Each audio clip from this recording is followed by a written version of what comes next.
pantalla. Perfecto. Bien. Entonces, habíamos revisado más o menos la idea de, bueno, la primera parte, lo que ya habíamos revisado, nos habíamos quedado hasta más o menos los cuestionamientos que implica cualquier tipo de investigación, sea esta de carácter convencional o sea esta de carácter investigativo como tal. Identificamos obviamente las principales diferencias en torno a la investigación, a las relaciones con las fuentes, ¿sí? Y a los resultados específicos que uno busca. Cuando seleccionamos una historia, habíamos definido que hay ciertas preguntas que nos pueden orientar y definir si en sí la historia, se podría decir, porque en periodismo le vamos a hablar de historias, ¿no? No de temas, vale la pena o no, sí, sí, si los recursos, el tiempo invertido, valdría la pena o no. Y también otra de las cosas que habíamos identificado como cosas centrales tiene que ver que a la temática o la historia al nacer justamente de una problemática, ¿sí? Porque siempre nosotros identificamos un problema y eso aplica para cualquier tipo de investigación, ¿no es cierto? Lo hemos vivido y palpado este tiempo que ustedes han estado realizando cada uno sus proyectos, ¿no? Grupales. La idea fundamental siempre va a partir de cómo planteo el tema, cómo identifico la problemática central y obviamente si hay un problema va a haber un afectado, va a haber una persona que generó este problema, ¿sí? Hay que dimensionar, hay que ver cuáles son los impactos y de cierta manera hay que identificar las causas y para identificar las causas, bueno, utilizar una serie de elementos, datos que evidencien esas causas para yo poder sostener justamente y lo que habíamos dicho, fundamentalmente este tema del planteamiento de la hipótesis, ¿no? Entonces, otra de las cosas a considerar tiene que ver con que cuando yo estoy planteando una temática o una hipótesis en sí, más bien dicho, una investigación de carácter periodístico, la base fundamental sí va a ser la hipótesis, porque como ya existe un problema grande que nosotros hemos visto consecuencias graves o no tan graves, o bueno, va a depender de qué estemos hablando, a la larga la idea fundamental es que vamos a partir emitiendo un juicio de valor. Ahí sí, emitiendo un juicio de valor que dista mucho netamente de ser descriptivo o caracterizar algún tema en particular. Sí, esa sería otra de las diferencias fundamentales. Habíamos planteado de cierta manera con qué preguntas o interrogantes se podría plantear, ¿sí? El tema de si un tema o una historia en realidad valdría la pena continuar investigando. Entonces, el uso de la hipótesis como núcleo método de la investigación para el caso del periodismo en sí. Entonces, si yo estoy pensando, y voy a poner un ejemplo, plantear una historia, que es por lo general que se hace en periodismo. De hecho, la historia, las temáticas que ustedes escogen como periodistas, siempre va a redactarse a manera de historia en sí, sí, que te va a contar lo que habíamos dicho, tres momentos, lo que pasó, lo que está pasando y el proyectarte en lo que será, ¿no es cierto? En lo que volverá a pasar como consecuencias, ¿sí? Entonces, la idea fundamental que cuando ustedes están planteando una temática, siempre ya relatan o redactan dentro de esta temática o del planteamiento del tema, ya ha emitido un juicio de valor, ¿sí? A forma de historia, inclusive para que sea atractivo o llame la atención, ¿sí? Porque a la larga lo que buscamos es que nos lean como periodistas, a la larga es eso, ¿sí? Entonces, en este slide yo muestro un ejemplo, no sé, no recuerdo, creo que ustedes no les había avanzado todavía, esta está la lámina, pero había propuesto, la corrupción del sistema educativo ha destruido las esperanzas que tenían los padres de que sus hijos tengan una vida mejor. Entonces, implícita en esta frase, a manera de titular, porque eso usamos como periodistas, encierra una serie de cosas. Entonces, si yo quiero plantear este tema como tal, bien podría desagregarlo. Entonces, si ustedes se fijan en la lámina, el primer elemento a desagregar dentro de toda esta composición o temática propuesta tiene que ver con la corrupción. Entonces, si yo analizo netamente corrupción, implica una serie de señalamientos, ¿no? De exactitudes, de precisiones, ¿sí? Entonces, es a lo que hago alusión. Yo tengo que empezar a plantearme ciertas interrogantes en función a cada uno de los componentes o tópicos que implica la propuesta de la historia, ¿sí? Entonces, es por eso que si ustedes ven a cada componente de este titular, de esta historia, de este tema central de análisis para un artículo periodístico, hay que empezar a descomponerlo, ¿sí? Y plantearé una serie de interrogantes, ¿sí? Que algunas serán con cierto nivel, digamos, de especialidad inclusive, ¿sí? Para ir justamente evidenciando y sacando datos alrededor de cada componente de esto en función de la historia que estoy planteando. ¿Okay? Entonces, si hablo de corrupción, uno de los ejemplos que les propongo es, bueno, ¿qué queremos decir exactamente por corrupción? Entonces, primero hay que entender el término al que estoy haciendo alusión o referencia. Soborno, favoritismo, nepotismo en las contrataciones o qué, ¿sí? ¿Cómo funciona en las escuelas y si existe verdaderamente corrupción? Entonces, ese es el primer elemento a demostrar, ¿sí?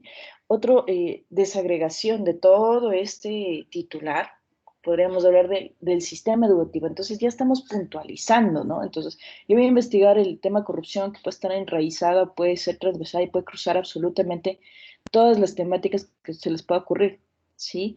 Pero la corrupción viene a ser un tema muy amplio. El momento en que le delimito, que es delimitar, estoy diciendo que voy a tratar el tema de la corrupción, voy a identificar el tema de la corrupción, pero netamente en el sistema educativo, ¿sí?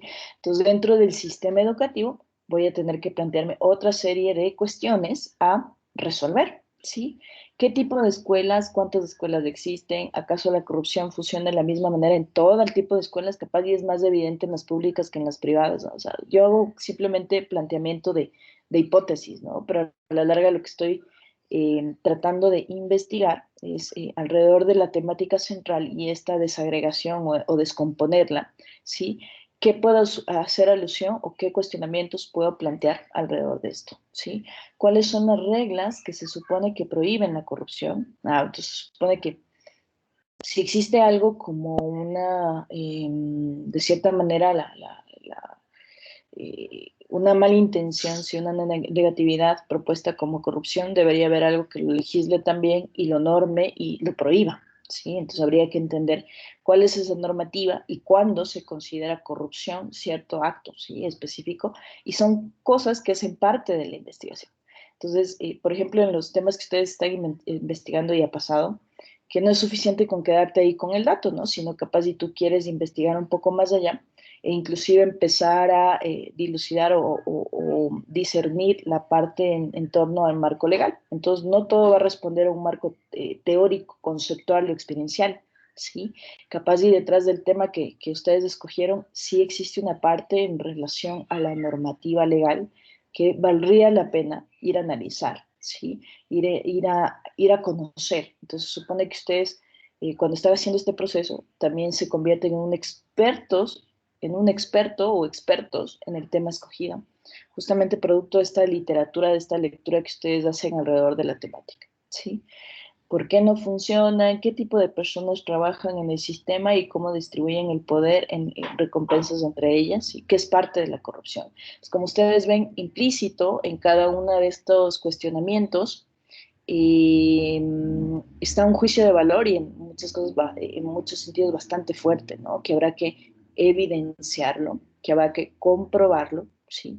Que habrá que publicarlo, pero ya cuando estemos seguros de que sí se cristalizó nuestras conjeturas, nuestras presunciones, ¿sí? Porque a la larga, al inicio, cualquier hipótesis siempre va a ser una presunción hasta que no se demuestre que en realidad así es, para que con la evidencia ya pueda ser no una presunción, sino una afirmación, ¿sí? Eso es lo que se busca a la larga. Validar o negar la hipótesis central alrededor de los temas y si esas hipótesis se desglosan, como en este caso, ¿sí? Que tuvimos que descomponer a todo el titular para ir viendo de qué se trata cada cosa, ¿sí? Entonces estamos en la corrupción, ya se desagregó, el sistema del sistema educativo ya se desagregó y ahora vamos con ha destruido las esperanzas que tenían los padres de sus hijos. Bueno, ha destruido las esperanzas, ¿sí? ¿Qué padres han vivido la corrupción? ¿Cuáles son sus esperanzas? ¿De qué manera la educación les iba a ayudar a realizar o a volver a realizar los sueños de sus hijos? Sí, que son planteamientos bastante válidos. ¿Qué tenían los padres de que sus hijos, entonces los niños saben lo que está sucediendo, son los principales, creo que afectados, impactados, entonces habría que ver en qué circunstancias o en qué contexto también se están desarrollando ellos y si están conscientes de la realidad de lo que está sucediendo, ¿sí? En qué caso y cómo los afecta, ¿sí? Y un último componente que tiene que ver con, se supone que uno estudia siempre mejorar su calidad de vida o para que tener mejores oportunidades que el resto. O sea, siempre uno estudia para ello, ¿no? Entonces, el último planteamiento tiene que ver con eso. Entonces te dice, ¿la educación realmente mejora la vida de los niños y de qué manera? ¿Sí? Entonces, alrededor de todo, de un simple titular que encierra muchas cosas, se han planteado una serie de cuestionamientos que en este proceso de la investigación vamos a buscar justamente probarlos o no probarlos, ¿sí? De eso se trata. Entonces, esa es la dinámica, eso es lo que hay que hacer, ¿sí? Y siempre se va a plantear una hipótesis que va en conjunto con lo que ustedes están planteando, a tratar de resolver el caso, ¿sí? A la larga es eso. De investigación basada en la hipótesis podemos definir algunos pasos, se podría decir, ¿sí? A identificar de por qué la hipótesis se convierte en fundamental o como base para nuestra investigación en el momento de que estamos planteando una historia periodística, ¿sí?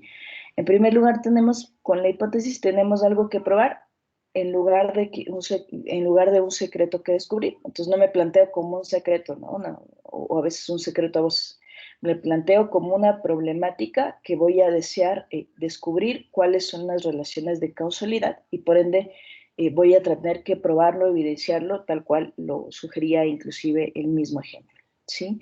El hecho de que una historia se base en una hipótesis también aumenta la probabilidad de descubrir secretos. Entonces, mientras más exhaustivo sea yo en la forma en cómo me estoy planteando las temáticas y mientras más descomponga a cada una de esas temáticas que en lo común que hemos estado viendo hasta ahora, yo nunca hablo así de componentes, ¿no? Siempre les he dicho, bueno, identifiquen las variables, ¿sí? A la larga, componente o variable es lo mismo, ¿sí? Entonces, si tenemos clarísimo, tenemos esa capacidad de discernir e identificar las variables principales que afectan mi objetivo central de investigación, ese será el meollo del asunto. ¿Sí? Y mientras más exhaustivos en cada uno de esos componentes o variables, podemos llegar a descubrir muchas más cosas. ¿Okay?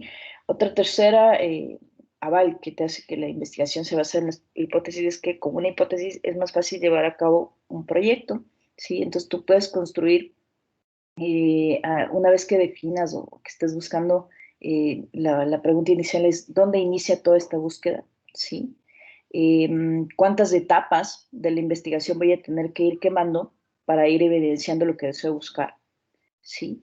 Entonces, a la larga vas a concretar en un proyecto gestionable. Si tú eres organizado en todas las actividades y acciones que tienes que realizar dentro de tu investigación, a la larga estás hablando de un proyecto, ¿ok? Otra de los argumentos por lo cual la investigación se debe basar en la hipótesis, que la hipótesis son herramientas que pueden utilizarse una y otra vez. Y eso les va a pasar. Por ejemplo, si ustedes ahorita ya con los resultados meramente descriptivos y características de la temática escogida, resultó que concluyeron en ciertos aspectos en función a lo que observaron, ya pueden plantearse, como les había dicho, una serie de razones de causa, es decir, hipótesis nuevas que a la larga en todo este proceso de investigación vuelve a ser recurrente, cíclico, repetitivo, como quieran llamarlo, y vuelves a plantearte unas nuevas hipótesis. E inclusive, si ustedes sí se permitieron, como les dije, en estadística descriptiva y en el modelo de investigación que nosotros estamos practicando con metodología cuantitativa. No siempre se puede plantear hipótesis, pero tampoco quiere decir que no se pueda plantearlas, ¿sí? No siempre, pero sí habrá casos en que ustedes pueden totalmente con el conocimiento de causa, pueden plantear una hipótesis dentro de la temática, ¿sí? Obviamente siempre y cuando esté bien fundada y delimitada, diría yo. ¿Ok? Entonces, ustedes plantean la hipótesis, quieren demostrarme algo y capaz que en ese proceso no lo logran, ¿sí?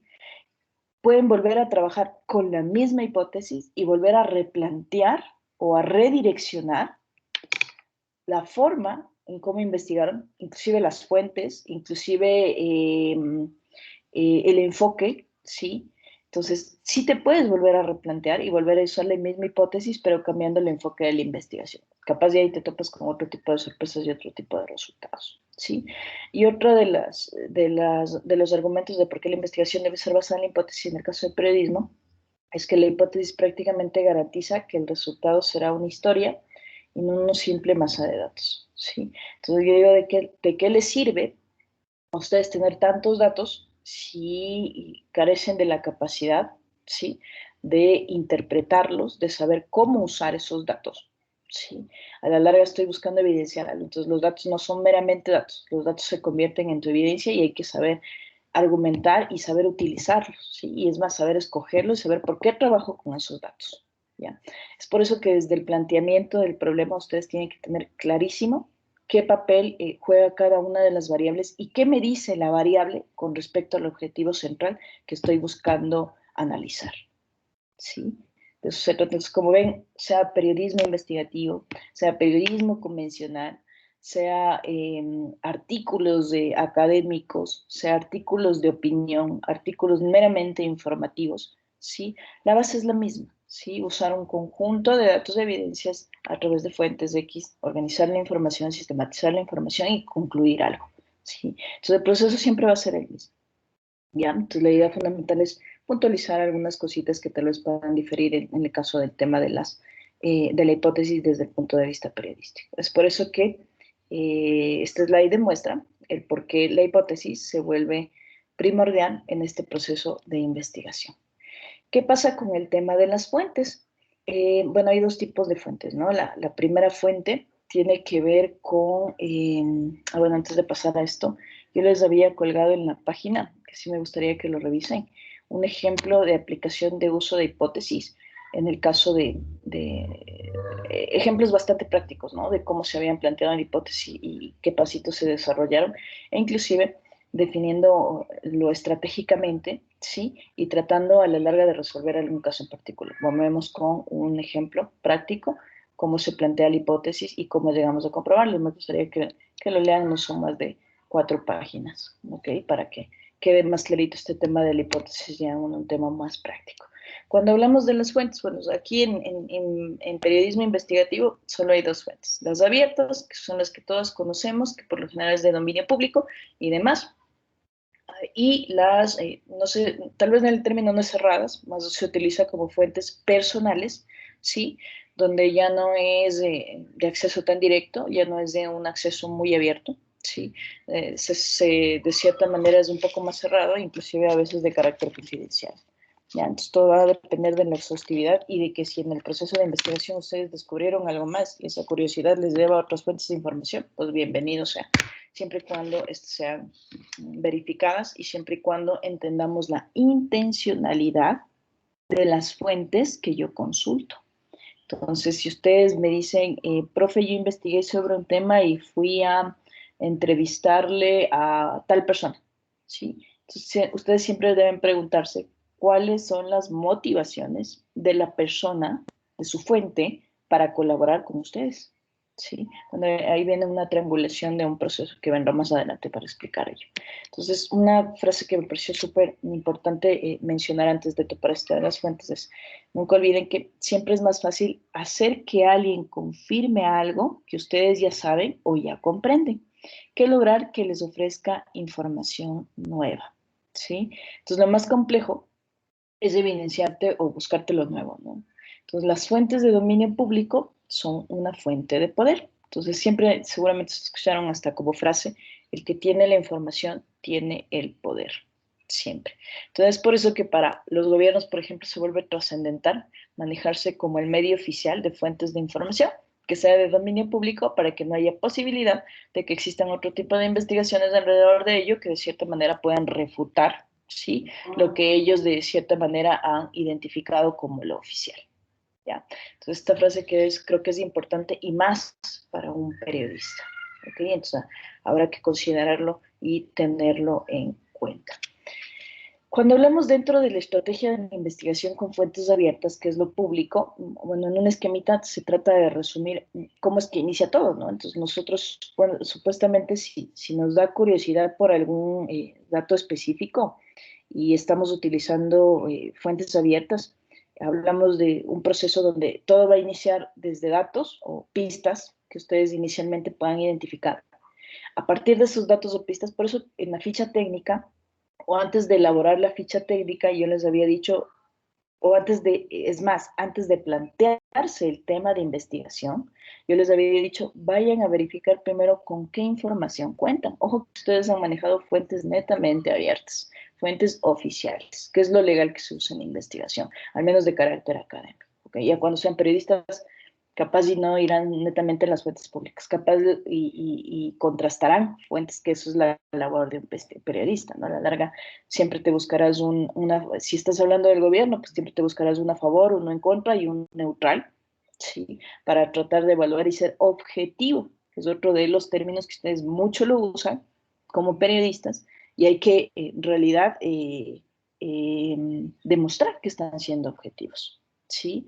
Entonces, lo que les había dicho, primero vayan a ver qué tipos de datos existe para que ustedes puedan generar algún tipo de investigación o proponer algún tipo de temática, ¿sí? En este caso, una historia, ¿sí? Entonces, una vez que tienes datos o pistas iniciales, ya sabes por dónde más o menos ir, qué cosa te está dando curiosidad, entonces ahí tienes la capacidad de plantearte la hipótesis, ¿sí? El secreto es que en tal momento, tal o cual hizo tal cosa, ¿sí? En tal momento, tal o cual hizo tal cosa. Estoy planteando una hipótesis alrededor de dilucidar en estos tres componentes de la hipótesis como tal, ¿sí? Entonces, las fuentes abiertas validan o refutan determinados aspectos de la hipótesis, lo cual nos permite deducir, el secreto con mayor precisión, ¿sí? Entonces, yo no siempre me voy a quedar con la fuente, siempre voy a tener algo más que investigar o capaz otra fuente de información que no es oficial y que de cierta manera se está contradiciendo a lo principal. Entonces, mi labor es investigar quién tiene la razón y por qué. ¿Sí? Confirmamos confirmamos la hipótesis con fuentes personales fuertes. Entonces, aquí existe la complementariedad entre los dos tipos de fuentes, entre la fuente abierta o la fuente un poco más cerrada o secreta, ¿no? Bien, he puesto a cabo simplemente un ejemplo para ir puntualizando cuáles serían entonces los pasitos una vez que ustedes tengan formulado en breve. La idea fundamental siempre es cómo manejo las pistas, cómo manejo los datos, cómo elaboramos las hipótesis sobre los hechos que aún desconocemos, ¿sí? Y cómo buscamos confirmar nuestras hipótesis utilizando fuentes abiertas, ¿ok? Entonces aquí hay un ejemplo que me pareció súper interesante, por eso lo trajo acá, y aparte estaba más cortito que lo que les propuse en el aula virtual para que lo lean. Entonces es el Frente Nacional, un partido francés de extrema derecha, proponía un programa de preferencia nacional para garantizar el derecho del empleo, beneficios sociales y los derechos de los ciudadanos franceses por sobre los migrantes ilegales, ¿sí? Tanto la ley francesa como la ley europea prohíben este tipo de políticas. Sin embargo, un funcionario del Frente nos dijo que los estrategas del movimiento consideraban que, a pesar de ello, una política podía implementarse utilizando las zonas grises, la típica ambigüedad que siempre existe en la legislación, ¿sí?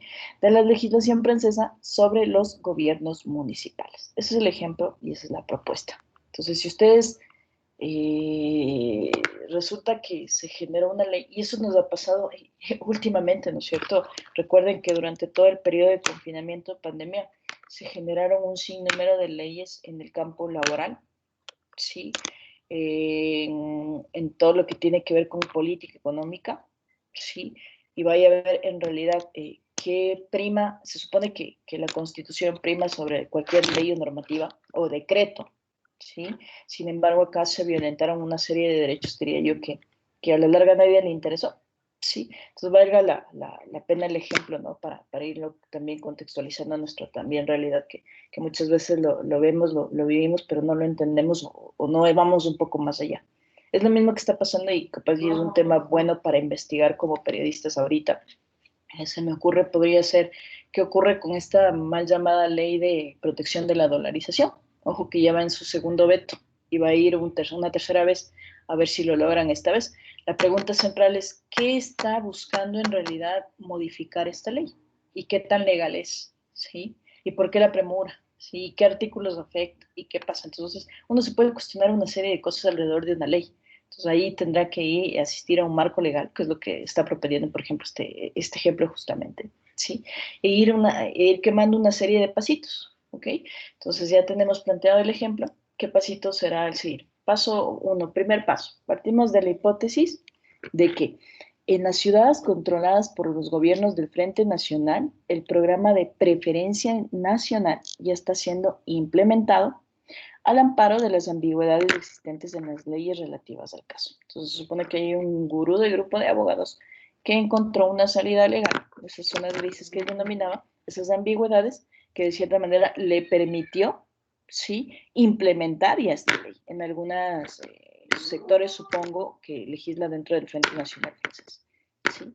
Un segundo paso, revisamos las plataformas, ojo que nosotros somos los que estamos investigando qué está pasando alrededor de este ejemplo, son los periodistas, ¿sí? Revisamos las plataformas electorales del Frente Nacional, documentos de acceso libre, disponibles en cualquier librería, y definimos cuáles son las medidas que componen el programa de preferencia nacional. Entonces yo estoy de cierta manera indagando y siendo detallista en cada una de las cosas que componen todo este proceso. Y en este caso lo fuerte sería analizar la legislación, la ley, y qué se desprende de ella y qué consecuencias de impactos o en el momento de la implementación que se busca. ¿Sí? En tercer paso, consultamos artículos de noticias, boletines municipales, foros de internet, folletos, informes elaborados por grupos civiles para encontrar una primera confirmación de que el programa está siendo aplicado en ciudades gobernadas por el Frente Nacional. Entonces, capaz si no es algo muy así a la vista, ¿no? Habrá algo que investigar y capaz no es algo muy homogéneo y capaz si no todo en las ciudades se está practicando, habrá que ser muy específicos en algunas ciudades, sí, en algunas no. ¿Sí? Y eso es parte de este proceso de investigación, ¿sí? El identificar dónde sí, dónde no. Y,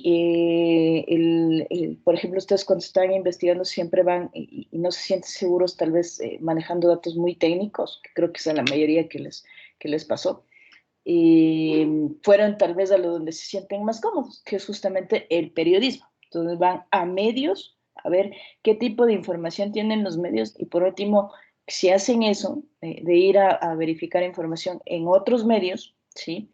Pues la idea fundamental siempre es buscar esta objetividad, ¿no? Que les había dicho. No sesgar la información, no medios sesgados, o sea, no solamente medios, habrá que ver qué dicen los medios que están contratados por el gobierno, que son públicos, habrá que ver qué son los medios que se han destacado por ser oposición al gobierno y habrá que ver qué son estos medios un poco más de carácter neutral, ¿no? De posición un poco neutral, para entender justamente la opinión de cada uno de ellos y a partir de ello, de ese análisis, nosotros emitir nuestra propia opinión, ¿sí? Dentro de todo este proceso de investigación. Y un cuarto paso que tiene que ver con, continuamos desarrollando el paso anterior, que sería la investigación y demás, y a través de entrevistas, que también es otra cosa bastante válida, personas pertenecientes al frente y a la oposición, entonces miren cómo se logra esta contrastación, también entrevistamos expertos legales para saber cómo se pueden aplicar el programa del frente sin quebrantar la ley.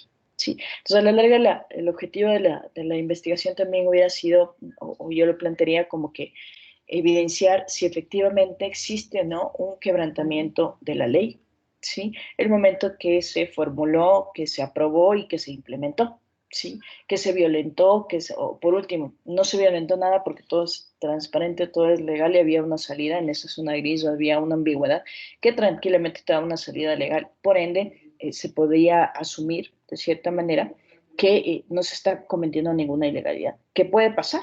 ¿Sí? Entonces, capaz y yo con mi juicio de valor fui a refutar porque me parecía que si estamos hablando de migrantes ilegales puedo caer inclusive hasta en el punto de la xenofobia o cosas como ella, ¿no?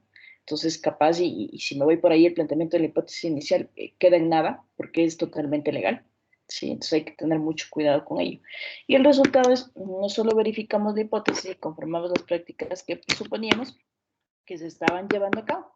Cuando les solicitamos a los funcionarios del frente que confirmaran las prácticas que habíamos identificado espontáneamente, ofrecían otras, ¿sí? Entonces, cuando ustedes van a, créanme que siempre va a haber algo más que investigar, siempre va a haber, siempre ir inclusive a los que están ejecutando, en el ejemplo, este tipo de legislación siempre te van a dar una pista adicional del porqué de las cosas, ¿sí? O te hará a ti sumergirte un poco más en la temática, ¿no? Y podrá darte paso a pie a algunas cosas más. Entonces, son pasos simplemente que si ustedes lo sistematizan, la idea fundamental siempre es partir de las fuentes, investigar los datos, cotejar datos, contrastar fuentes y demás, ¿sí? Entonces el proceso es el mismo, ¿sí? Y vuelvo e insisto, aquí estamos precisando con ejemplos en temas periodísticos, sin embargo, en la generalidad de la investigación, los pasos a seguir son exactamente los mismos, ¿ok? Eso con respecto a la estrategia de la investigación con fuentes abiertas. Y obviamente cuando ya hablamos de fuentes un poco más personales, yo creo que ahí se utiliza más cuando en realidad la información se ha tergiversado de tal manera, y ahí sí vengo, por ejemplo, al tema de la ley de la dolarización. Si yo quiero entender de protección de la dolarización, yo quiero entender y me quedo netamente con las cadenas del señor presidente, que ya son creo que 3 diarias, insistiendo con el tema de la legislación e insistiendo con un título vendedor de defensa de la dolarización, a cualquiera le vende, ¿no es cierto?, la idea. O sea, cualquiera dice, no, imagínate ahorita en estas turnos del partido quedarnos sin dólares, ¿qué ocurriría? Sería nefasto para la economía. Entonces, si lo vendes así trágicamente, vas a conseguir que el resto de personas simplemente te apoye, ¿sí? El punto es que necesitas ver un poco más allá, necesitas analizar la ley y verificar en serio qué impactos tendría. Entonces, si no conoces sobre el tema, si no conoces sobre legislación en el tema de derecho y no conoces sobre el tema de política económica, en el tema de economía como tal, entonces lo lógico es ir ya a verificar fuentes un poco más personales, expertos en el tema, no necesariamente políticos, tal vez sí analistas económicos, se me ocurre, que te puedan hacer y analistas de derecho, ¿no? Que te puedan hacer un desglose de todos estos artículos y qué se esté modificando con la ley hacia lo que existe actualmente. ¿Sí? Ahí cuando entra en cambio el rol de la fuente un poco más personal. Si todas las fuentes de poder, ¿sí?, de públicas o abiertas, te están diciendo que es una buena ley que tiene que ser aprobada, entonces ya tendrás que ver a alguien que te diga lo contrario, pero ese contrario te tiene que argumentar el por qué, ¿sí? Te tiene que sustentar y verificar cómo lo sería. Y es más, en tema de las fuentes personales, obviamente no todos, salvo que es full político, full opositor, va a querer colaborar. Entonces ahí cuando entran los motivantes, ¿no? De por qué me quiere colaborar esta fuente de información. Sí, entonces habría que cotejar también ello y ahí viene en cambio el tema de, por un lado tenemos el tema de mateo de fuentes y por otro lado las fuentes de información las motivantes de las fuentes de información que nos están colaborando. Entonces cuando ustedes están haciendo una investigación, lo que se recomienda es que lo planteen a manera de mapeo de fuentes alrededor de la temática. Entonces una vez que ustedes conocen su temática central, y pongo otro ejemplo, niños y niñas con discapacidades. ¿Sí? Alrededor de esta temática, dependiendo de lo que estemos planteando, a manera de hipótesis, puede haber miles de cosas. Ahora, dentro de esas miles de cosas, puedo hacer un mapeo de fuentes como tal. Entonces, puedo ir a la parte fiscal, legal, puedo ir a seguros de salud privados y públicos, se me ocurre. Sí, puedo ir a los reguladores de toda la legislación que tiene que ver con las personas con discapacidad. Puedo ir a hospitales igual privados y públicos. Puedo ir a consultar médicos sobre la especificación de personas con discapacidad. Puedo ir a los padres, justamente si hablo de niñas y niñas, tengo responsables, que en este caso son los padres, y tengo diferentes fuentes de información. A esto se denomina un mapeo de fuentes. Cuando ustedes definan una temática, acostúmbrense a realizar este mapeo inicial. Y este mapeo se construye, de hecho, en función o en base a lo que ustedes ya vienen de toda esa literatura del marco teórico. Ustedes ya pueden identificar quién podría ser una fuente de información primordial alrededor de todo este caso, ¿sí? Y plantearse su mapita para evidenciar fundamentalmente si ustedes fueron a las fuentes, ¿sí?, relacionadas directamente con el tema y las tienen perfectamente identificadas. ¿Sí? Entonces, como les digo, ¿no?, es un ejercicio y es una charla de sistematizar la información. Este es el proceso de organizar también, ¿no? Es parte de la organización de la información, el tener clarísimo cuáles son mis fuentes de información, ya conociendo que pueden ser abiertas o personales, ¿ok? Bien, y con respecto a los motivantes, ¿sí? Entonces la idea principal es preguntarte, ¿no? Y saber cuál es la posición y de cierta forma ustedes seguramente ya están en planificación, ya vieron el tema de análisis de actores o roles, es algo parecido, ¿sí? Es identificar qué rol juega o qué posición tiene tal o cual persona en relación a un tema, ¿sí? Entonces, cuando yo hablo de una motivación para colaborar, puede haber el motivante de la venganza. Si estoy hablando de temas políticos, créanme que puede encontrar mucho sobre ello. De justicia, ambición, deseo de reconocimiento de poder. Entonces, lo primero que hay que identificar de mi fuente es cuál es su motivación, ¿sí? Si yo tengo algo, un mapeo de fuentes, lo principal, el fiscal, ¿qué es? ¿Qué buscará? ¿Qué motivante tendrá? Los seguros de salud o la asociación de seguros de salud o alguien específico en salud, ¿qué motivación tendrá? El regulador, el hospital, el médico, los padres en sí, ¿qué motivación tendrá? ¿Sí? Lo primero que me tengo que cuestionar es cuál es el motivante, ¿sí? Otro aspecto que hay que considerar es el tema en relación al acceso de la información. ¿Sí? La persona está en posición necesaria para acceder a la información. ¿Quién más tiene acceso a la información? ¿Es posible utilizar la información sin que la fuente pueda ser identificada en el caso de que se trate de fuentes personales? ¿Sí? Entonces, capaz y te dice, yo le colaboro, pero necesito que esté confidencialmente mis datos, ¿no? Entonces, es importante cuidar ese tipo de fuentes para no causarle problemas, ¿no? Porque a la larga puede ser una fuente muy buena, muy importante, muy verídica, pero la idea siempre de la confidencialidad capaz que impediría inclusive que yo pueda publicar algo sobre él. ¿Sí? Entonces hay que tener mucho cuidado en cómo se maneja ese tipo de cosas también. El tema de la calidad de información es otro aspecto en esta triangulación, cuando se trata de evaluar el rol o la posición de cada una de nuestras fuentes. Y, igual, una serie de cuestionamientos, ¿no? La persona ha vivido, oído o visto aquello sobre lo que habla o la información o es de segunda mano. Entonces, si yo voy a alguien y me dice, entonces yo escuché, es que a mí me contaron, es que a mí me dijeron, tal vez la fuente viene de otra fuente y entonces ya no deja de ser confiable, ¿sí? Deja de ser de primera mano, ¿sí? Posee documentos o los nombres de otras fuentes que puedan confirmar la información. Entonces yo no me puedo quedar con la versión así nomás. Tengo que ir a verificar si en realidad la fuente que escogí tiene evidencias también de lo que me está diciendo. La información encaja con los otros datos. Si estoy haciendo un cotejamiento, si estoy haciendo una contrastación y veo diferencias de una fuente a otra, hablando sobre el mismo tema, capaz de alguien en realidad no está diciendo la verdad, ¿sí? O me está tergiversando la información. ¿Tiene algo que ocultar esta persona? ¿Sí? ¿Tiene vínculos con otras personas o organizaciones que ustedes deberían conocer? Y había proporcionado información correcta en otra oportunidad, capaz y mi fuente se vuelve recurrente si yo la primera vez que trabajé con ella me resultó bien la información, ¿no? Es parte del proceso. Entonces, como ven, se analiza todo lo que tiene que ver con las fuentes, desde las abiertas, siguiendo ciertos pasitos, siempre en función o alrededor de la hipótesis, mapeamos y en este mapeo de las fuentes lo ideal es identificar las motivaciones. Si ustedes pueden sistematizar esta información, ¿no? Y pueden hacer una matricita y empezar a explicarme cada una de las cosas, ¿no? Es decir, bueno, esta fue la fuente, esto era la posición o el rol de la fuente en torno al tema, ¿sí? Que es también válido analizar hasta para saber desde qué enfoque estoy yo evidenciando la hipótesis, ¿sí? Verificando la calidad de la información. Y por último, otra de las cosas que suelo sugerir cuando ustedes están haciendo artículos de investigación periodística tiene que ver con la organización de la información.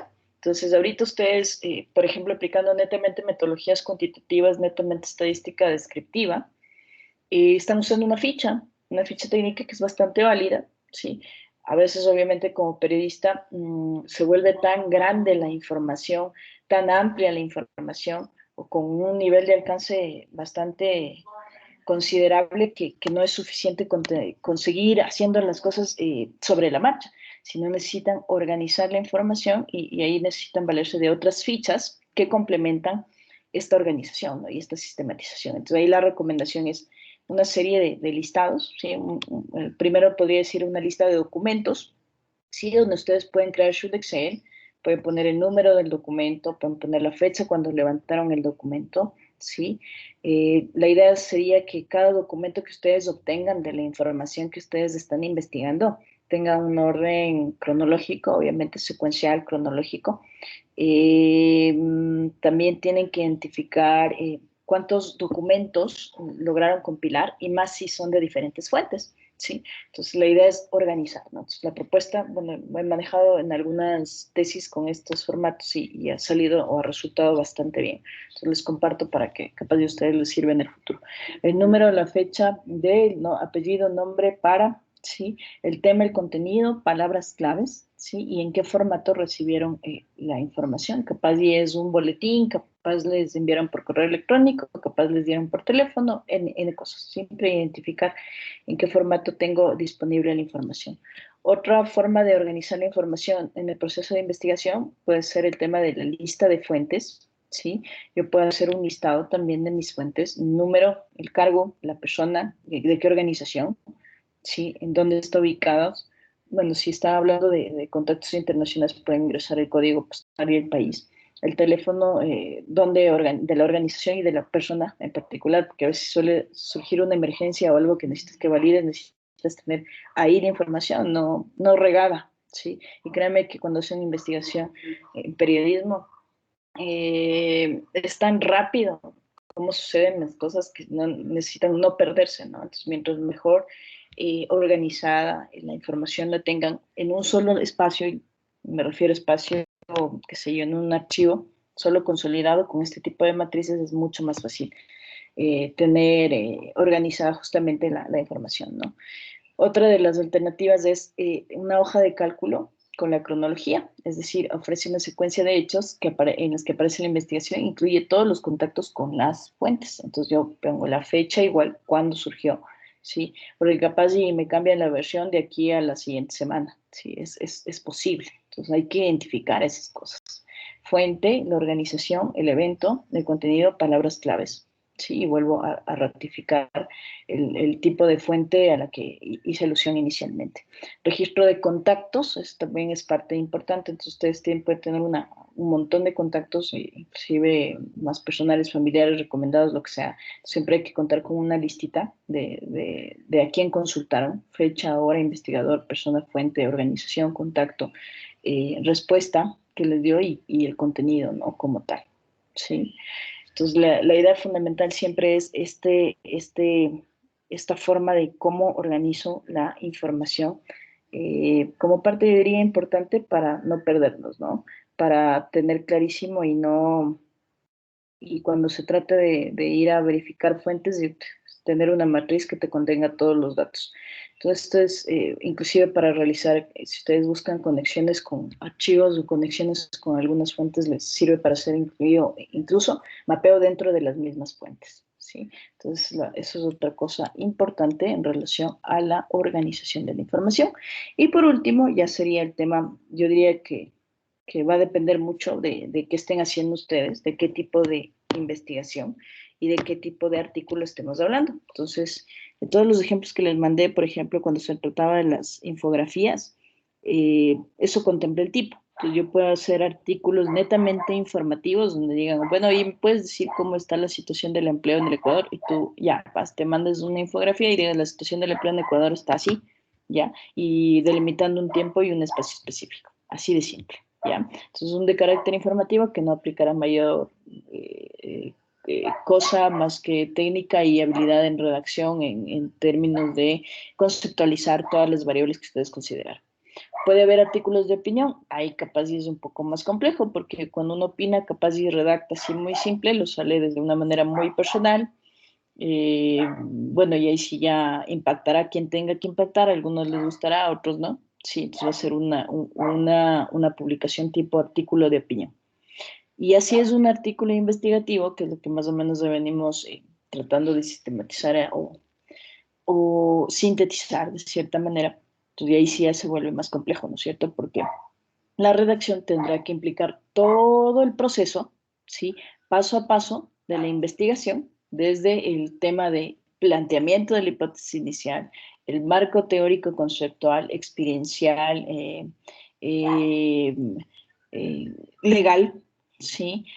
toda la parte del objetivo central de tu investigación, todas las palabras claves que pueda implicar o las variables claves que quiere analizar, ¿sí? El proponer ciertos cuestionamientos, ¿sí? Alrededor de toda tu temática central y después ya hacer todo un resumen de datos que evidencien lo que tú quieres concretar. Y por último será unas conclusiones y recomendaciones. Obviamente ya es más complejo.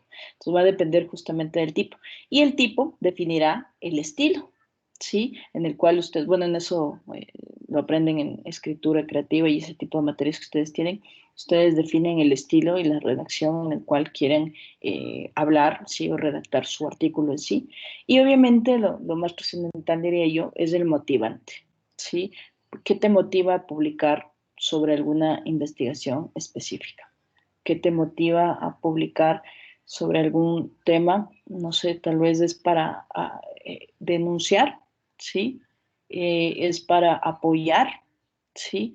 O es para evidenciar una problemática que buscas lograr la atención de la gente y que se tomen acciones sobre ello, ¿sí? Entonces el tema de la motivación se vuelve trascendental en el momento de identificar qué tipo y estilo escojo para la redacción de mi publicación. Sí, obviamente yo en eso no me voy a meter mucho, simplemente ya es un tema que ustedes lo trabajarán seguramente en este aprendizaje de su carrera. Bien, y con eso cerraríamos. No sé si hay preguntas. Bien, entonces como ven, hemos visto absolutamente lo que se tenía propuesto, al menos acá, en un segundito, en esta línea que habíamos planteado de los últimos temas a abordar en la cuarta unidad. Sí, les dejo entonces este material, que sería también para la evaluación del día viernes, y con esto ya cerraríamos. Creo que el trabajito final habíamos quedado igual para el día del examen sumativo final, ¿no es cierto? Creo que les puse en otra fecha. Ya reviso eso, en todo caso les voy a dejar para el día del examen sumativo final, que sería dentro de una semana más, para que tengan un poquito más de espacio y tiempo para resolver cualquier cosa que estén haciendo. Con eso cerraríamos. Todas las propuestas, todas las temáticas propuestas se habrían visto en esta cuarta unidad. ¿Alguna duda? Y si no es así, nos vemos el día viernes en el horario de clases para la evaluación de la unidad 3 y 4. Netamente material colgado en aula virtual y lo que se ha explicado en clases. Eso, chicos, sería todo. ¿Alguna pregunta? Sí, yo, profe, buenos días. Hola, adelante. Eh, Referente a la prueba del día viernes, como no hemos visto ejercicios, o sea, ¿va a ser como que más parte de la teoría o van a haber ejercicios de... Netamente lo que se ha explicado desde la tercera unidad hasta la cuarta. En realidad no hay mucho, no hay muy práctico. El primero y el segundo sí era full práctico. Este más es un poquito más teórico, pero básate netamente en lo que hemos explicado en clases y lo que está colgado en plataforma. Ya, profe, muchas Como no hubo gracias. tareas, recuerden que yo les había dicho que la tarea era leer. Pues si leyeron, están finitos para cualquier cosa. Y si no, pues tienen 3 días para leer. Ya, profe, gracias. Eso, Otra pregunta. adelante. ¿El día jueves va a haber tutorías o no? Sí, sí, claro. ¿Y sería el horario de clase o Siempre después? es en el horario de clases. No puedo por mi horario misma ni para el desvío. Siempre respeto el horario de clases. Ya, profe, gracias. Ok. Listo, entonces, tutorías del jueves y el día viernes nos estamos viendo en la pruebita unidad 3 y 4, que sería un precalentamiento para la sumativa final. Lean, revisen lo que hemos visto, tienen también las clases grabadas, así que no hay nada donde perderse. Adelante, Alexandra. Buenos días, profe. Disculpe, no sé si será posible que nos dé una tutoría hoy o solo podría ser el jueves. No sé, me quedo, abro otra sala, no hay problema. Gracias, profe. Listo. Bien, chicos, entonces estoy bien y suerte. Nos vemos el jueves en tutorías y el viernes en la pruebita. Muy amables por su atención y muchas gracias. Hasta luego, profe. Gracias, profe. Hasta luego. Bye.